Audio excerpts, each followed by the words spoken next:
अगर आप ये समझ रहे हैं कि डॉक्टरों के बेस में आम लोग रास्ते पर फल, फ्रूट और चने फटाने फरोख्त कर रहे हैं तो आप गलती पर है।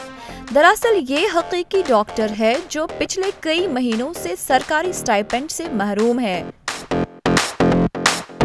किसी के पास पैसे नहीं है तो फ्रूट्स का स्टॉल, वड़ा पाव का स्टॉल, पाइनएप्पल का स्टॉल, ये सब बेच के अभी जो पैसे इकट्ठा होंगे उससे हम रोज का जो भी है हमारा खर्चा वो निकालने की कोशिश कर रहे हैं। 2 महीने से कुछ भी स्टाइपेंड नहीं हुआ है हमारी तरफ। जो काम करता है, मेहनत करता है पैसे के लिए, तो हम भी तो यहाँ पे मेहनत ही कर रहे हैं ना। हम 24 घंटा 48 घंटे जब ड्यूटी करते तो उसके हम कुछ एक्स्ट्रा नहीं मांग रहे, जो हमारा बनता है वही मांग रहे हैं, जो हमें 2 महीने से नहीं मिला। आपको लास्ट सैलरी कब मिली थी? आपकी मिली थी ना? अभी 2 महीना सोच लो नहीं है। बीवी बच्चे जमते क्या? नहीं जमता ना। तो हमारा भी तो ऐसे ही काम रहता, कपड़े रहते हैं, घर पे पैसा भेजना रहता है। काफ़ी हमारे रेसिडेंट्स है जो मैरिड है, बच्चों के साथ है, तो उनको भी तो सैलरी स्टाइपेंड लगता है।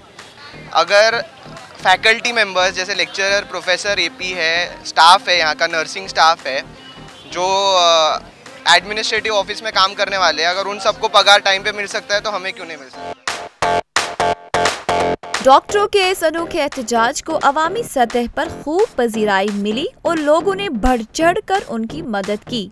इस सिलसिले में मेडिकल कॉलेज के वाइस डीन से बात की गई तो डीन ने हुकूमत की जानिब से की जा रही ताखीर को वजह बताया, ताहम ये यकीन दहानी करवाई कि रिहायशी डॉक्टरों को जल्दी उनका मुशाहिरा अदा कर दिया जाएगा। आज रेसिडेंट डॉक्टरों ने कुछ हड़ताल की है, उनके जो विद्या वेतन होता है उसके बारे में। लेकिन इसके बारे में बताना चाहता हूँ कि हमारा जो अभी पुरवनी डिमांड्स होती है सरकार की तरफ से, तो उसमें पैसा मंजूर हुआ है और अभी तक बजट का प्रॉब्लम था, इसलिए उनके विद्या वेतन में थोड़ा सा देरी हुई है। लेकिन अभी जैसे ही हमको ये पैसा हमारे पास आ जाएगा, हम तुरंत उसके बारे में कार्रवाई करेंगे और जो रेसिडेंट डॉक्टर है उनको उनका विद्या वेतन देंगे। रियासत के सरकारी अस्पतालों में दवाओं की किल्लत कोई नई बात नहीं। पिछले 6 महीने से सरकारी दवाखानों में दवाएं नदारद है। अब डॉक्टरों को भी अपने हक के लिए रास्ते पर उतरना पड़ रहा है। इससे सरकारी दवाखानों की अबतर हालत का अंदाजा लगाया जा सकता है।